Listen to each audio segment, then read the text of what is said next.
என்னுடைய கழக பொதுச் செயலாளர் புரட்சி தமிழர் எடப்பாடியார் அவர்கள் வருகிற 30ஆம் தேதி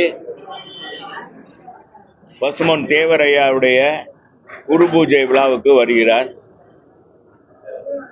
அந்த குரு பூஜை விழாவுக்கு வருகின்ற பொழுது மருது சகோதரருக்கு மரியாதை செலுத்தும் வகையாக தெப்பக்குளத்தில் இருக்கிற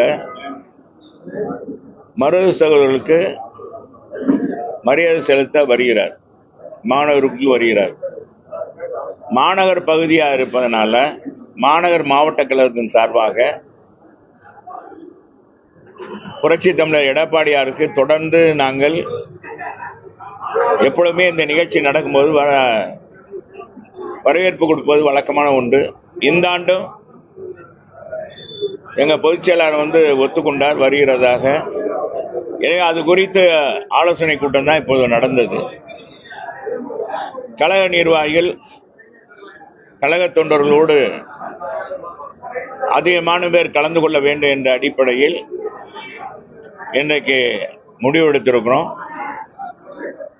அந்த வகையில் தான் இந்த கூட்டம் நடைபெற்றிருக்கிறது என்பதை தெரிவிச்சுக்கிறேன். அது விஷயமாக நாளை தினம்தான் இந்த எங்களுக்கு எந்த நேரம் என்னன்றது ஒதுக்குவாங்க. அது புரட்சி தமிழர் நான் கேட்டுட்டு சொல்லியிருக்கேன். எங்கள் பொதுச் செயலாளர் சொல்கிறோம்னு சொல்லியிருக்காரு. இப்பொழுது தகவல் சொல்லியிருக்கோம் எல்லாருக்கும் எத்தனை மணிக்கு வர்றாங்க என்னன்றத தொகுதி பொறுப்பாளர்கள் பகுதி செயலாளர் மூலமாக வார்டு செயலாளர் சொல்லி வார்டு செயலாளர் மூலமாக நிர்வாகிகளுக்கு உடனடியாக தகவல் பரிமாறப்படும் அப்படின்னு சொல்லியிருக்கோம். எந்த பிரச்சனையா இருந்தாலும் அதிமுக பாத்தீங்கன்னா மக்களோட மக்களா களத்துல போய் மக்களோட மக்களா ஆனா 41 பேர் பலியான சம்பவத்துல தலைவனை தேடி பாதிக்கப்பட்டவங்க கைகால உறுதியோட அந்த மாதிரி போய்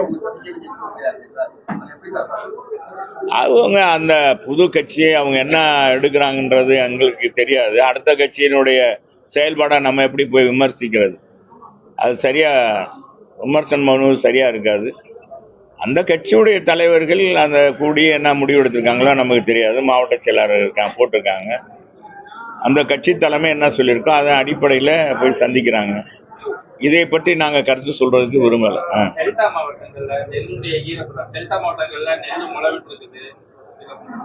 அதான் அந்த கெட்டிக்காரம் முழு 8 நாள்ல 8 நாள்ல தெரியும்னு சொல்லுவாங்க. அது 8 மணி நேரத்திலே தெரிஞ்சு போச்சே.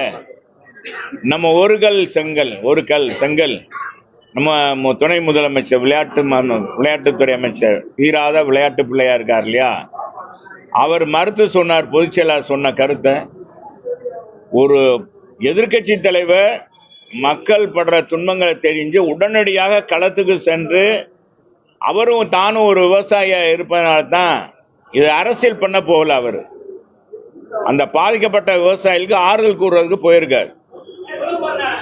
அந்த ஆறுதல் கூட போன இடத்துல தான் அப்போ பார்த்தா நெல் குவியல்ல இதெல்லாம் காமிக்கிறாங்க. அதை போய் பார்த்துட்டு உண்மை நிலவரத்தை ஒரு எதிர்கட்சி தலைவர் பணியை அவர் செய்கிறார். எதிர்கட்சி தலைவருடைய பணியை செய்யும் போது என்ன சொல்லணும்? ஆளுங்கட்சி பாராட்டணும். பாராட்ட மனசு இல்லைனாலும் பேசாமல் இருக்கணும். அதை தீர்க்கிறதுக்கு என்ன வழிமொழியா அது செய்யணும். அதை விட்டுட்டு ஆளாளுக்கு ஒரு கருத்தை சொல்லுவது என்பது பொதுச் செயலாளர் அந்த கருத்துக்கு உள்நோக்கம் கற்பிப்பது இது மிகப்பெரிய மோசமான ஒரு விளைவு. திமுகவுடைய கலாச்சாரம் என்பதை அவங்க மீண்டும் நிரூபிச்சிருக்காங்க.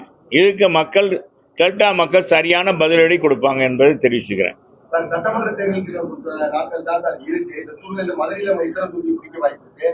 நாங்க 10 தொகுதியிலும் ஒட்டுமொத்தமா தமிழகத்தை அண்ணா திராவிட முன்னேற்ற கழகம் தான் ஆளுங்கட்சியா வரப்போகுது. அதுல மாற்றம் இல்ல. பொதுச் செயலாளர் புரட்சி தமிழர் எடப்பாடியார் தான் புரட்சி தலைவர் அம்மாவுடைய ஆட்சியை அமைப்பார். புரட்சி தமிழர் எடப்பாடியார் தான் முதலமைச்சர். எழுதி வச்சுக்கோங்க.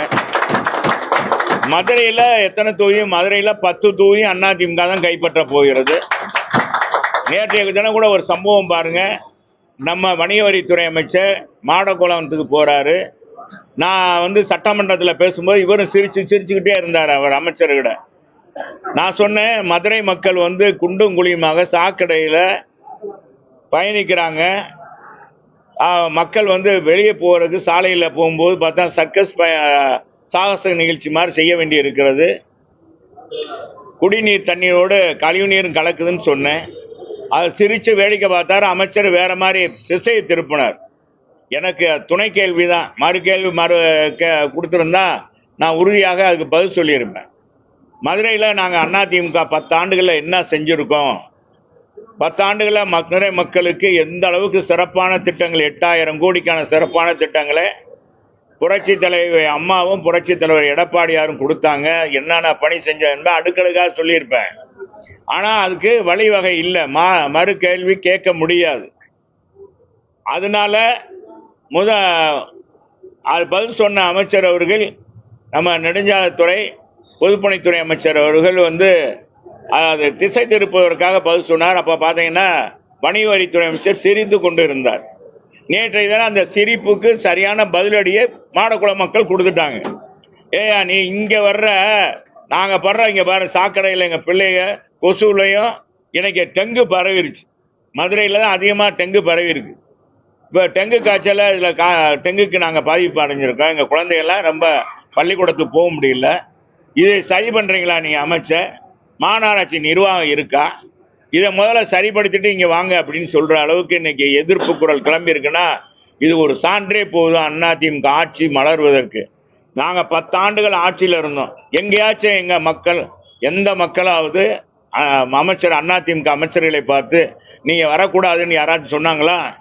யாரும் கேள்வி கேட்டாங்களா? குறைகளை தான் எடுத்து சொல்லியிருப்பாங்களே ஒழிய இதை செய்யுங்க அதை செய்யுங்கன்னு சொல்லியிருப்பாங்களே ஒழிய இது போன்ற அவலங்கள் இல்லை. உண்மையான நிலவரம் என்னன்னா அதுதான். இப்போ நீங்கள் மதுரையில் பாருங்கள், இப்போ மேப்பாலம் கோரிப்பாளையம் பாலம் இருக்குது. இந்த பாலத்தை கிடக்கிறதுனா அமைச்சர்கள் விரைவாக அங்கே இருக்கிற அவங்களுடைய காவல்துறையினுடைய அந்த எஸ்கார்டோட அவங்க வேகமாக கூட்டிகிட்டு போயிடுறாங்க. அதனால அவங்களுக்கு தெரியல. ஆனால் இங்கே அரசு ஊழியர்கள், மாணவர்கள் இந்த ராஜாஜி மருத்துவமனைக்கு வர வேண்டிய 108 ஆம்புலன்ஸு இதெல்லாம் எவ்வளவு தூரம் சிரமப்படுறாங்க, இதனால எத்தனை நோயாளிகள் இறந்து போறாங்க என்பதெல்லாம் தெரியும். அந்த அளவுக்கு நெருக்கடி. இந்த பணியை விரைவாக முடியுங்கன்னு தான் அவங்க சொன்னோம். நான் இதை நல்ல நோக்கத்தோடு சொன்னேன். ஒரு அரசுக்கு வந்து எதிர்க்கட்சி சட்டமன்ற உறுப்பினர் முறையில் மதுரையில் இருக்கிறதுனால சொன்னேன். மதுரையில் கூட்டு குடிநீர் திட்டம், முல்லை பெரியார் கூட்டு குடிநீர் திட்டம் இப்போ தான் பரிச்சாத்த முறையில் நடக்கிறாங்க. பார்த்தீங்கன்னா அது கூட இன்னும் நிறைய இடங்கள் எங்கள் வீட்டுக்கே, செல்லூர் வீட்டுக்கே கொடுக்கல அப்படின்னு நான் சொன்னேன். இன்னும் அந்த பணியே நடக்கலை. பார்த்தீங்கன்னா எங்கே பார்த்தாலும் அதை கொடுக்குற முறையாக கொடுக்காதனால அந்த தண்ணி சாலையில் போகிறதுனால சாக்கடை அதுவும் ததும்பி இருக்கு அப்படின்னு சொன்னேன். கொசு தொல்லை இப்போ மழை காலம் ஆரம்பிக்க போகுது அப்படின்னு சொன்னேன். நல்ல நோக்கத்தில் சொன்னதை அதை சிதைத்து விட்டார்கள். ஆனால் அதுக்கு நேற்றைய தினம் வாங்கி கட்டி கொண்டார்கள். சொந்த கட்சியுடைய உரிமைகளையே பேசுறதுக்கு, சொந்த கட்சியுடைய உரிமைகளையே பாஜக அடகு வைத்த அதிமுகவுக்கு மக்களுடைய உரிமைகளை பத்தி பேசுறதுக்கு எங்க நேரம் இருக்கிறது அப்படின்னு முதல்வர் தொண்டர்களுக்கு அவர் நேர்ல பேசுறாரு. அவர் வந்து அவங்க தொண்டர்களை குஷிப்படுத்துறதுக்காக சொல்லுவார். எங்க பொதுச் செயலாளர் போற இடங்கள்லாம் என்னத்த சொல்றாரு, நாங்க யாருக்கு அடிமை இல்லை, நாங்க ஏற்கனவே சொல்லியிருக்கோம். அதிமுக யாராலும் அடிமைப்படுத்த முடியாது, யாருக்கும் அடிபணிய மாட்டாங்க. புரட்சி தலைவரும் அப்படித்தான், புரட்சி தலைவர் அம்மாவும் அப்படித்தான், இன்னைக்கு எடப்பாடியாரும் அப்படி இதே மாதிரி தான். நாங்கள் வந்து யாருக்கும் வந்து பணிந்து போகிறவும் கிடையாது. நாங்கள் மக்கள் பிரச்சனைக்காக குரல் கொடுப்போம். அதான் களப்பணியாற்றுறாரு, களப்பணிக்கு போகிறார். ஒரு எதிர்க்கட்சி தலைவர் என்ன செய்யணுமோ அதை செய்கிறார். நாங்கள் வந்து மக்களுக்காக செய்யலை, மக்களுக்காக குரல் கொடுக்கலன்னு சொல்கிறதெல்லாம் சும்மா முதலமைச்சர் அதை மறைப்பதற்காக, தொண்டர்கள் மத்தியில் அதை மறைப்பதற்காக அவர் பேசுகிறார். பெரும்பாலான ஒரு கருத்து வந்து பாத்தீங்கன்னா அதிமுக வெற்றி பெறுவோம் இருந்தாலும் தாவேக்காவுடைய கூட்டணி இல்லாம வெற்றி பெறுவது என்பது அவளை சாத்தியமல்ல. யாரு பெரும்பாலான மக்களுடைய கருத்து? எந்த மக்கள் சொன்ன அதெல்லாம் இன்னும் 5 மாசம் இருக்குங்க, 5-6 மாசம் இருக்கு. எல்லா கருத்துக்களும் தவிடுபடி ஆயிரும். புரட்சி தலைவர் போட இடங்கள்லாம் மக்கள் திருவிழா கோலம் போல, மக்கள் திருவிழா கூட்டம் போல கூடுறாங்க. எங்க பார்த்தாலும் திருவிழா கூட்டம் போல கூடுறாங்க. அப்படி இருக்கும்போது அதே ஒரு எடுத்துக்காட்டு இல்லையா? அவர் என்ன கவர்ச்சியானவரா? எங்க பொதுச் செயலாளர் கவர்ச்சியா இருக்காரா? கவர்ச்சியா பேசுறாரா? நாட்டு நடப்பை எடுத்து சொல்றாரு. அதை சொல்றத அதை கேட்கறதுக்கு அவ்வளவு பேர் வந்து அப்படியே நிக்கிறாங்க, அசையாம நிக்கிறாங்க, யாரும் கலைஞ்சு போறது இல்ல. அவர் பேச முடிக்க தொடங்கி இருக்கிறாங்க. அதே ஒரு வெற்றி இல்லையா?